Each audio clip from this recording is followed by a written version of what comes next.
Halo semuanya, Assalamualaikum warahmatullahi wabarakatuh. Perkenalkan, kami mahasiswi dari Universitas Nusa Putra Sukabumi, jurusan manajemen.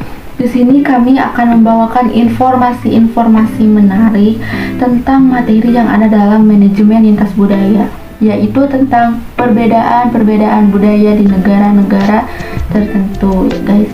Nah guys, sebelumnya setiap masyarakat di dunia ini pasti memiliki perbedaan budaya yang membuat mereka itu menjadi unik dan berbeda satu sama lain. Nah, agar nantinya kalian saat berkunjung ke negara-negara tersebut kalian dianggap sopan dan tidak kasar, maka kalian harus menghindari hal-hal yang dilarang yang akan kita sebutkan dalam video-video ini ya guys. Nah, kita lanjut pada pembahasan pertama, kita ke negara Rusia. Di negara Rusia, kita harus berhati-hati dalam memilih warna bunga yang akan kita berikan kepada orang di Rusia ya, kepada masyarakat di Rusia misalnya. Jangan sampai kalian memilih bunga warna kuning untuk diberikan kepada orang di Rusia karena mereka menganggap bunga warna kuning sebagai simbolis perpisahan atau memutuskan hubungan. Jangan sampai kalian salah pilih warna bunga ya guys. Lalu yang kedua, kita beranjak ke negeri Cina. Kalian harus berhati-hati terhadap barang yang kalian berikan di negara Cina. Misalnya, kalian ingin memberikan jam, maka mereka akan menganggap bahwa jam itu upacara pemakaman, identik dengan upacara pemakaman. Lalu jika kalian memberikan sapu tangan, mereka akan menganggap itu merupakan simbol perpisahan yang kalian berikan.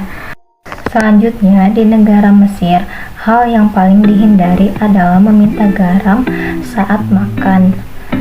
Tidak seperti budaya di negara lain, di Mesir adalah larangan ketika kita meminta garam saat makan, karena itu adalah penghinaan terhadap tuan rumah. Orang Mesir mengartikan hal tersebut sebagai rasa jijik terhadap rasa makanan yang telah disajikan.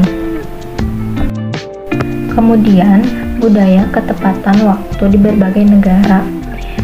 Mengenai ketepatan waktu tergantung pada negaranya masing-masing. Contohnya seperti di Venezuela, keterlambatan waktu 10 sampai 15 menit untuk menghadiri undangan makan malam.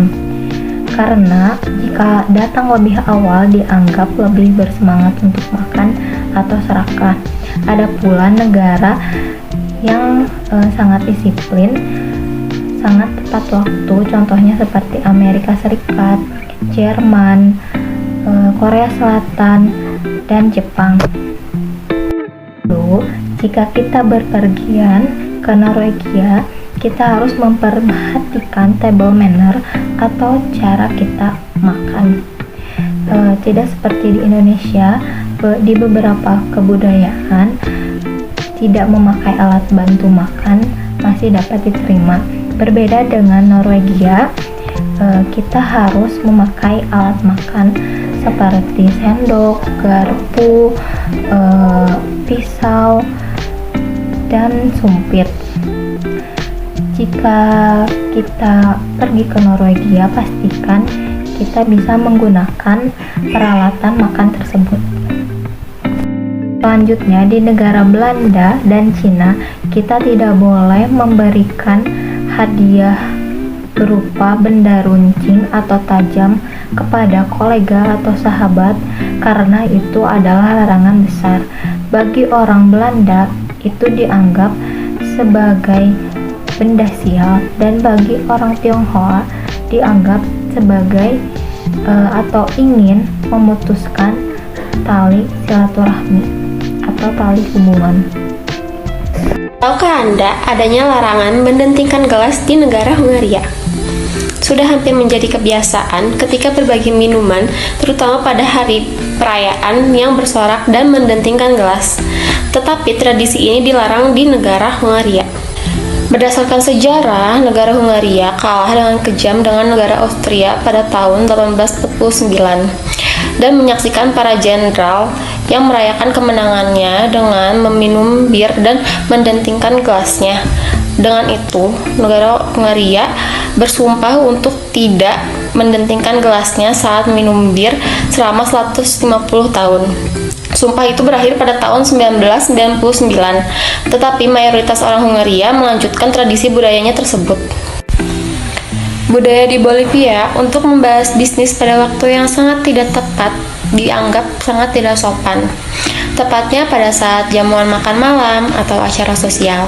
Mereka percaya pada saat jamuan makan malam disebut momen mempererat hubungan pribadi. Ada pula tidak dianjurkannya Godaç di Turki. Bagi yang tidak tahu Godaç adalah ajakan dalam membayar makanan masing-masing. Let's Godaç muncul pada tahun 1873 di Baltimore, Amerika, ketika sang penulis berpendapat bahwa tiap pemilik bar harus menerapkan Dutch treat, di mana setiap customer membayar minuman mereka masing-masing. Tetapi hal ini tidak dapat diterima di Turki. Hal yang dianjurkan adalah dengan membalas dengan undangan tuan rumah untuk acara makan malam berikutnya, sehingga mereka dapat mengganti giliran untuk membayar secara bergantian. Ada juga larangan penggunaan tinta merah pada penulisan nama di Korea Selatan. Bagi sebagian orang, tidak masalah warna tinta apapun yang digunakan untuk menulis. Namun, bagi orang Korea, terdapat larangan dalam menggunakan warna merah, karena bagi mereka Korea Selatan, tinta merah melambangkan kematian. Selanjutnya, perbedaan yang akan kita bahas yaitu di Finlandia, melakukan sauna adalah salah satu cara untuk menghilangkan stres. Maka dari itu, jika kita melakukan perjalanan bisnis ke Finlandia dan kita diajak pertemuan di salah satu tempat sauna, maka dijamin pertemuan kita akan terbilang berhasil. Nah, selanjutnya, jika biasanya kita sebagai penumpang taksi duduk di belakang, akan tetapi orang Australia menganggap bahwa itu dianggap tidak sopan dan sombong. Maka dari itu, sopir dan penumpang akan duduk bersebelahan. Nah, selanjutnya jika kita sedang perjalanan bisnis ke Belanda dan kita sedang ulang tahun, maka kita jangan khawatir jika tidak ada yang mengucapkan, karena sudah menjadi tradisi orang-orang Belanda untuk mengucapkan selamat ulang tahun kepada kerabat-kerabatnya. Nah, selanjutnya adalah budaya menyapa di Jepang, yaitu biasanya orang-orang Jepang akan menyapa dengan bersalaman tangan jika berada di dalam ruangan.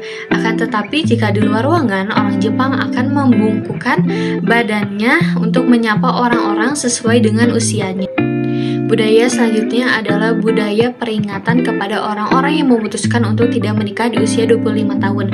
Padahal, untuk menikah itu menjadi keputusan untuk diri sendiri. Akan tetapi, di Jerman, jika ada orang yang memutuskan untuk tidak menikah hingga usia 25 tahun, maka dia akan dihujani bubuk kayu manis oleh teman-temannya. Nah, untuk yang terakhir adalah budaya menempelkan kue ulang tahun ke wajah. Jika di negara lain itu menjadi hal yang tidak sopan atau membuat orang marah, di Meksiko itu sudah menjadi tradisi, dan orang-orang Meksiko jika dilakukan seperti itu oleh temannya dilarang untuk marah. Nah, sekian dari perbedaan budaya-budaya di dunia yang telah kita bahas. Maka dari itu, kelompok kami pamit undur diri. Sekian dan terima kasih. See you next time.